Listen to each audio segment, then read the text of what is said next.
Com livros traduzidos para 20 idiomas e circulação em 60 países, José Luiz Peixoto é poeta e escritor português de maior destaque no país atualmente. Em 2001, acompanhando o imenso reconhecimento da crítica e do público, foi atribuído a ele o Prêmio Literário José Saramago com o romance Nenhum Olhar. Agora você assiste um bate-papo com o autor sobre literatura e rock and roll. Com 21 anos eu escrevi esse livro e esse livro ele trata de um assunto que foi a morte do meu pai.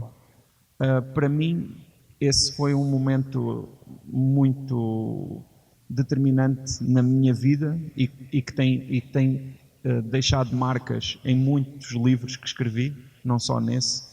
Esse é um livro que trata diretamente desse assunto sob a perspectiva do luto, ou seja, sob a perspectiva do confronto com esse absoluto que é a morte, não é? Essa ideia do nunca mais e do para sempre, não é? Que são antagónicos, mas são quase, diria, irmãos gêmeos siameses. Eu, quando estava a escrever o texto, eu não tinha consciência de que estava a escrever um livro, sequer. Eu nunca tinha escrito um livro, eu tinha 20 anos e escrevia já há algum tempo, porque eu comecei a escrever na minha adolescência. Se calhar também é importante dizer, apresentando-me, não é, que eu nasci no Alentejo, numa aldeia que tem cerca de 1000 pessoas e que se chama Galveias, e o que já agora é o título do meu mais recente romance, e isso tem bastante importância na minha maneira de ver o mundo, na minha maneira de escrever e até na construção da minha identidade. Como é que você vendeu essa primeira edição? Eu andava sempre assim com uma mochila como essa e trazia sempre exemplares, e os meus amigos, se eram meus amigos, tinham de comprar, porque para oferecer eu oferecia aos meus inimigos. Aos amigos, eles tinham de pagar mesmo. Consegui pagar e foi curioso porque na altura eu consegui que um editor muito pequeno colocasse esse livro para venda na Feira do Livro de Lisboa, justamente numa área que é a área dos pequenos editores. E foi muito bom porque ao longo da Feira do Livro o livro foi assim pegando e ao longo do tempo eu ia lá sempre levar mais alguns, e foi justamente aí na Feira do Livro que eu cobri o investimento e na verdade eu tinha colocado em algumas livrarias também de Lisboa, não voltei a essas livrarias para recolher o dinheiro. Mas o mais incrível, e isto é como é que esse livro na altura custava 500 escudos, ainda era escudos em Portugal, que equivale a 2,5 €, que equivale mais ou menos, talvez à volta de uns 7 reais, era muito barato. Hoje, esse mesmo livro, passadas 20 edições, vale, se não estou em erro, à volta de uns 250 €, que são, vezes 3, 750 reais. Portanto, o livro valorizou bastante. Mas é muito impressionante porque tornou-se um livro... Raridade, né? Sim, tornou-se uma raridade, e esse livro é um livro que eu posso dizer que dentro dos livros que eu escrevi é aquele que tem reações que mais me impressionaram desde sempre por parte dos leitores.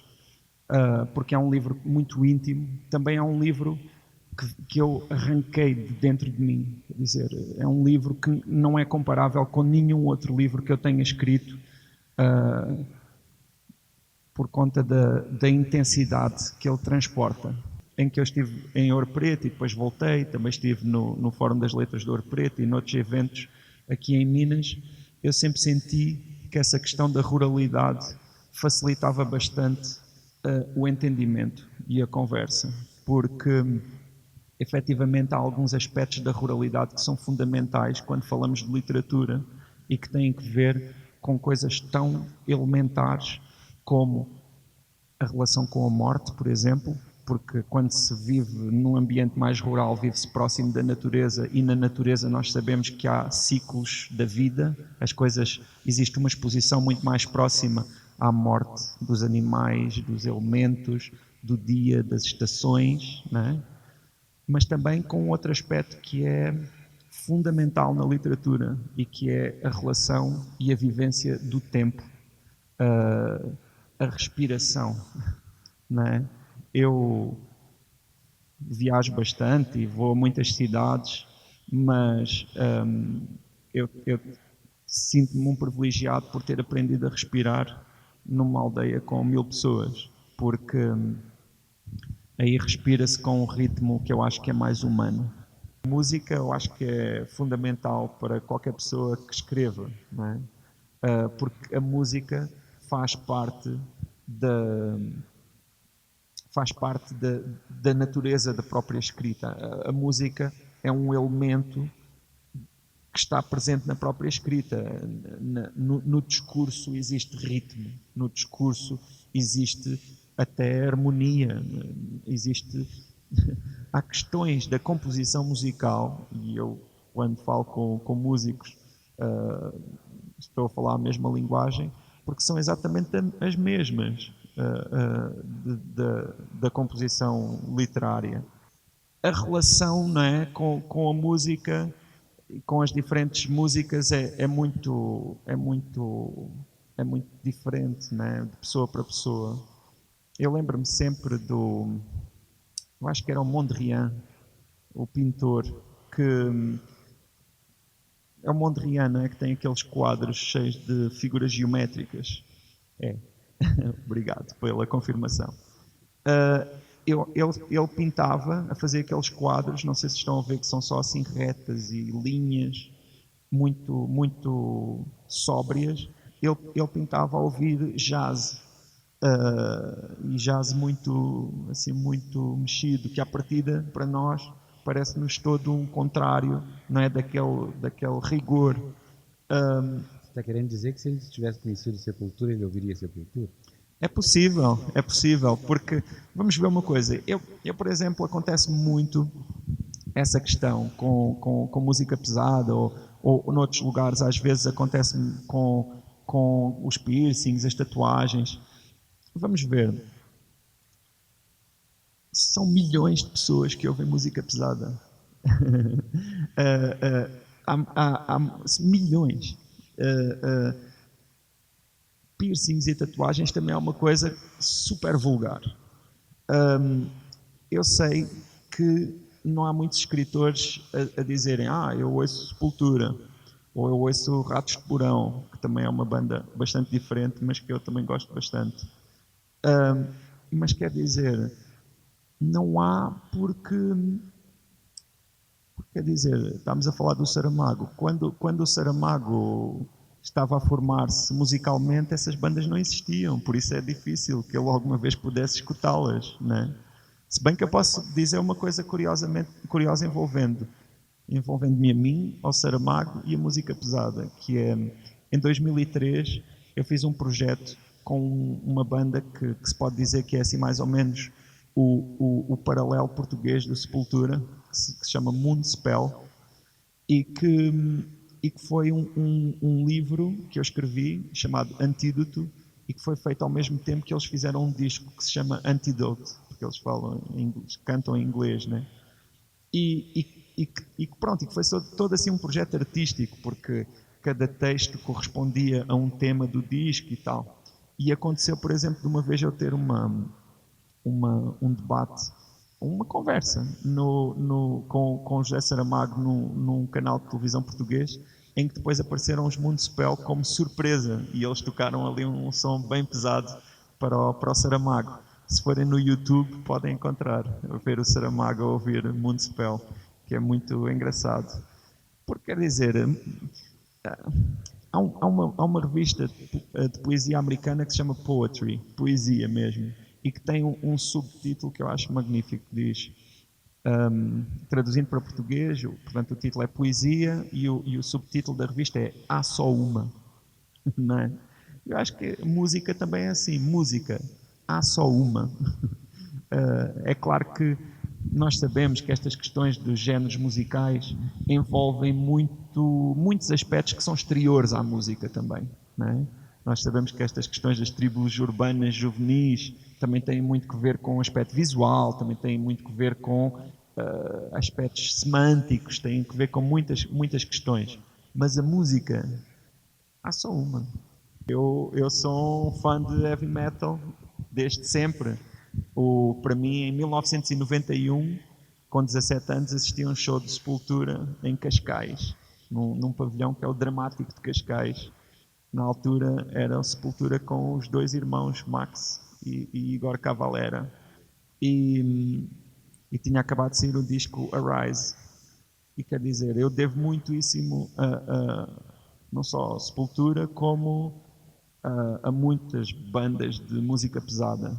E muitas vezes, em feiras do livro, ou em momentos como esse, eu estou a assinar livros e eu vejo pessoas a levarem esses livros e eu penso, se essas pessoas soubessem a música que eu estava a ouvir quando eu escrevi esses livros, elas não iam levá-los. É que o metal, ele requer um ouvido que seja minimamente iniciado, ou seja, é muito difícil encontrar ele requer uma iniciação cultural, não é? Requer a partilha de alguns critérios que façam com que a pessoa entenda aquela música, porque se isso não acontecer, a pessoa não tem uma chave para conseguir interpretar. E até pode cair naquele erro que se ouve muitas vezes dizer, isso é tudo igual.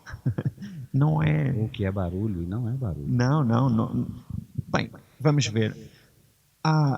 O mundo do metal é tão rico que há vários tipos de... Há sonoridades de muitas naturezas. E há umas que são mais interessantes e outras que são menos interessantes. Há umas que são mais ricas musicalmente e que têm uma proposta mais coerente e mais esteticamente cativante do que outras. Há umas que são assim bastante básicas.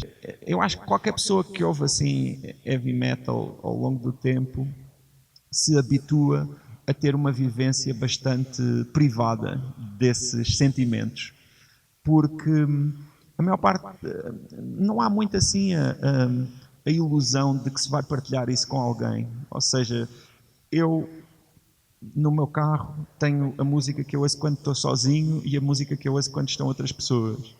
Porque eu não posso obrigar ninguém a ouvir heavy metal, nem quero. E já tentei e é extremamente frustrante porque não dá para partilhar isso. Mas eu tenho alguns textos sobre isso. E obviamente que o heavy metal ele encerra também um aspecto muito forte de alguns elementos da adolescência e de uma certa necessidade de afirmação que existe na adolescência e de um certo corte não é, com valores de outras gerações e de uma certa necessidade de afirmação. Porque eu não acredito que crescer seja abandonar as outras idades. Quer dizer, há características magníficas na infância que nós devemos, inclusivamente, fazer um esforço intelectual para mantê-las ao longo da vida. Assim como em relação à adolescência. Há características da adolescência que, no momento em que nós as perdemos, é triste. E não é necessário perdê-las. Nós podemos mantê-las. É claro que também há certos aspectos que não dá para manter, não é? Quer dizer, aquele radicalismo da adolescência, tudo ou nada. Nós depois também com a idade vamos percebendo que existe este lado, existe aquele lado, existe aquela perspectiva, a outra. Mas o entusiasmo, a capacidade de acreditar,